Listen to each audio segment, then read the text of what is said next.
UP Bhajpa के नेतृत्व को लेकर एक बार फिर चर्चाएं तेज हो गई हैं। राज्य में पार्टी के संगठनात्मक ढांचे को मजबूत करने और 2027 विधानसभा चुनाव की तैयारियों के लिहाज से भाजपा नेतृत्व नए प्रदेश अध्यक्ष की तलाश में जुट गया है। वर्तमान प्रदेश अध्यक्ष भूपेंद्र चौधरी का कार्यकाल समाप्ति की ओर है और पार्टी नेतृत्व संगठन में नई ऊर्जा भरने के लिए बदलाव की तैयारी कर रहा है। इस सिलसिले में कई वरिष्ठ नेताओं और प्रभावशाली चेहरों के नाम चर्चा में हैं, जिनके बीच आगामी दिनों में किसी एक के नाम पर मुहर लग सकती है।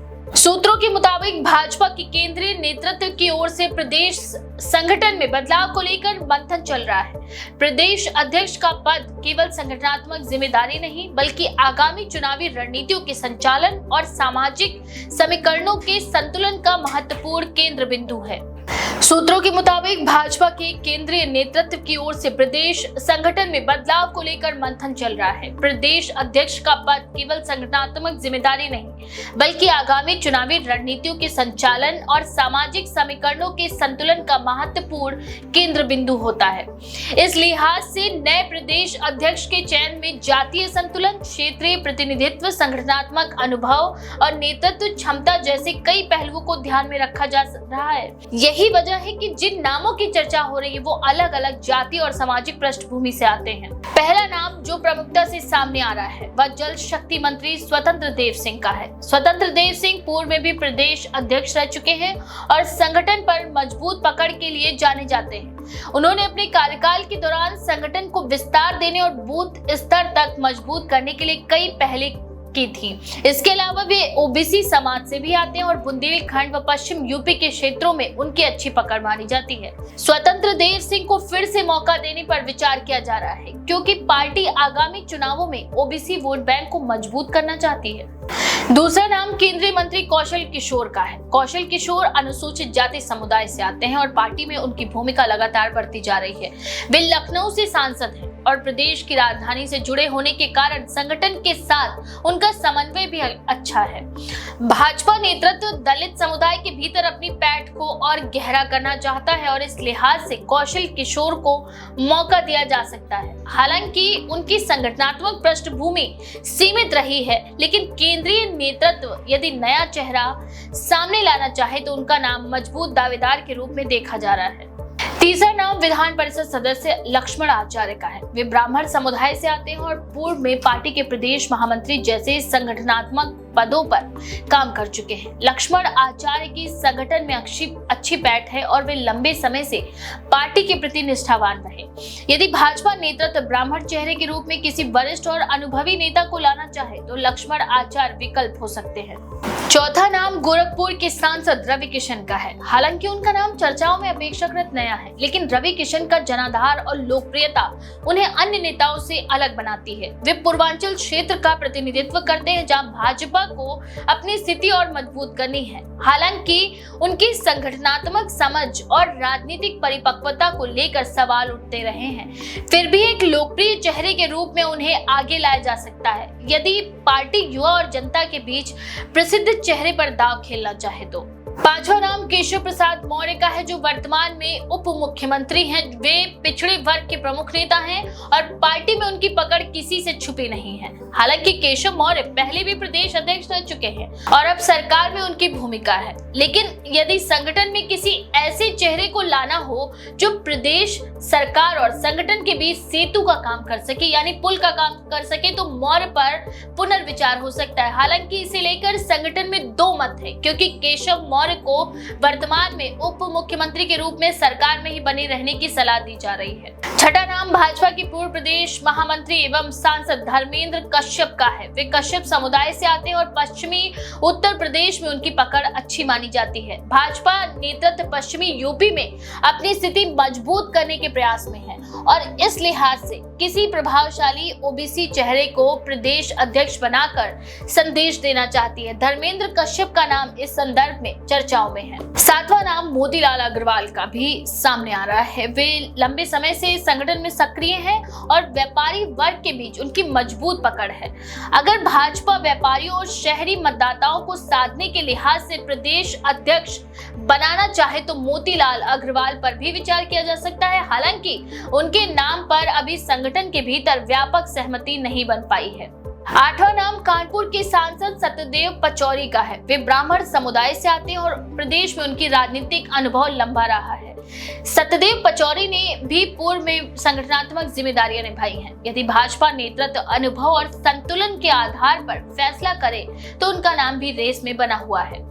इन सभी नामों के बीच अंतिम फैसला केंद्रीय नेतृत्व के द्वारा लिया जाएगा। भाजपा के शीर्ष नेता प्रधानमंत्री नरेंद्र मोदी, केंद्रीय गृह मंत्री अमित शाह और पार्टी अध्यक्ष जेपी नड्डा के बीच इस पर अंतिम सहमति बनेगी। साथ ही मुख्यमंत्री योगी आदित्यनाथ की राय भी इस चयन में महत्वपूर्ण मानी जा रही है, क्योंकि प्रदेश सरकार और संगठन के बीच तालमेल बनाए रखना पार्टी के लिए प्राथमिकता है। भाजपा के लिए प्रदेश अध्यक्ष का चयन केवल संगठनात्मक पद भरने तक सीमित नहीं, बल्कि ये आगामी 2027 विधानसभा चुनाव, 2029 लोकसभा चुनाव और बीच के स्थानीय निकाय चुनावों की रणनीति से भी जुड़ा है।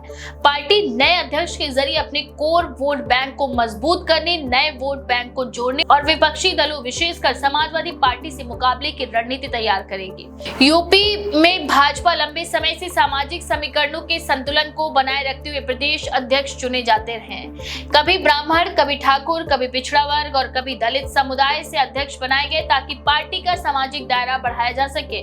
मौजूदा समय में मुख्यमंत्री योगी आदित्यनाथ ठाकुर समुदाय से और दोनों उप मुख्यमंत्री केशव प्रसाद मौर्य ओबीसी और ब्रजेश पाठक ब्राह्मण है। ऐसे में प्रदेश अध्यक्ष पद पर दलित या वैश्य समुदाय से किसी नेता को लाने की संभावना प्रबल मानी जा रही है ताकि संतुलन बना रहे।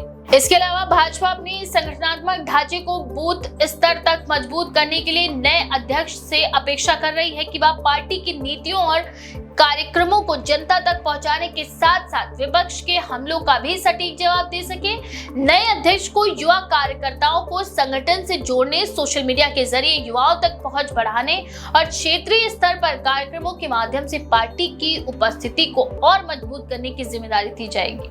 हालांकि प्रदेश अध्यक्ष के चयन को लेकर पार्टी के भीतर किसी प्रकार का सार्वजनिक मतभेद सामने नहीं आया है। सभी नेता केंद्रीय नेतृत्व के फैसले को स्वीकार करने की बात कह रहे हैं, लेकिन अंदर खाने में गुटबाजी और खेमेबंदी के स्वर भी सुनाई देते हैं। कुछ नेता मुख्यमंत्री योगी आदित्यनाथ के करीबी माने जाते हैं, जबकि कुछ संगठन के पुराने खेमे से ताल्लुक रखते हैं। यही वजह है कि केंद्रीय नेतृत्व सभी पहलुओं को ध्यान में रखकर संतुलित फैसला लेने की कोशिश में जुटा हुआ है। प्रदेश अध्यक्ष के चयन में प्रधानमंत्री नरेंद्र मोदी के 2024 लोकसभा चुनाव के बाद के दृष्टिकोण का भी प्रभाव पड़ सकता है। मोदी अगले लोकसभा चुनाव में उत्तर प्रदेश से पार्टी को फिर से 70 से अधिक सीटें दिलाना चाहते हैं। इसके लिए उन्हें ऐसा प्रदेश अध्यक्ष चाहिए जो संगठन को जमीनी स्तर पर मजबूत कर सके और कार्यकर्ताओं में नई ऊर्जा भर सके। इसके अलावा योगी आदित्यनाथ के साथ बेहतर तालमेल रखने वाला नेता प्राथमिकता में होगा ताकि सरकार और संगठन के बीच कोई टकराव न हो। भाजपा की राष्ट्रीय महासचिव संगठन बीएल संतोष भी इस चयन प्रक्रिया में सक्रिय भूमिका निभा रहे हैं। उन्होंने हाल ही के महीनों में कई बार उत्तर प्रदेश का दौरा किया है और संगठन के विभिन्न स्तरों पर फीडबैक लिया है। माना जा रहा है कि उन्होंने संभावित उम्मीदवारों की सूची तैयार कर केंद्रीय नेतृत्व को सौंपी है, जिस पर अंतिम फैसला होना बाकी है। फिलहाल पार्टी के प्रदेश कार्यालय से लेकर जिला इकाइयों तक सभी कार्यकर्ता और पदाधिकारी इस बात की प्रतीक्षा कर रहे हैं कि अगला प्रदेश अध्यक्ष कौन होगा। नामों के अटकलों के बीच ये तय है कि भाजपा इस बार भी सामाजिक और राजनीतिक समीकरणों को ध्यान में रखकर ऐसा चेहरा सामने लाएगी जो पार्टी के विस्तार में योगदान दे सके। उत्तर प्रदेश अध्यक्ष की घोषणा जुलाई के अंत या अगस्त के पहले सप्ताह तक हो सकती है। इसके बाद नए अध्यक्ष के नेतृत्व में संगठनात्मक पुनर्गठन शुरू होगा, जिसमें जिला अध्यक्षों से लेकर मंडल अध्यक्षों तक के पदों पर नए चेहरे लाए जा सकते हैं। साथ ही पार्टी आगामी महीनों में होने वाले पंचायत चुनाव और 2027 विधानसभा चुनाव के रोड मैप पर काम शुरू कर देगी। यूपी भाजपा के लिए नया अध्याय चुनना केवल एक और औपचारिकता नहीं बल्कि रणनीतिक फैसला होगा जो राज्य की राजनीति को अगले कई वर्षों तक प्रभावित करेगा। भाजपा नेतृत्व इस फैसले को बेहद गंभीरता से ले रहा है और यही वजह है कि नामों पर लंबा मंथन हो रहा है। अब देखना होगा कि इन चर्चित नामों में से किसके सिर पर ताज सजेगा और वह भाजपा को अगले चुनाव में किस दिशा में लेकर जाएगा। इस बारे में आपका क्या विचार है? अपनी राय कमेंट में जरूर लिखें। ऐसी और भी खबरों के लिए देखते रहिए द पेज 90।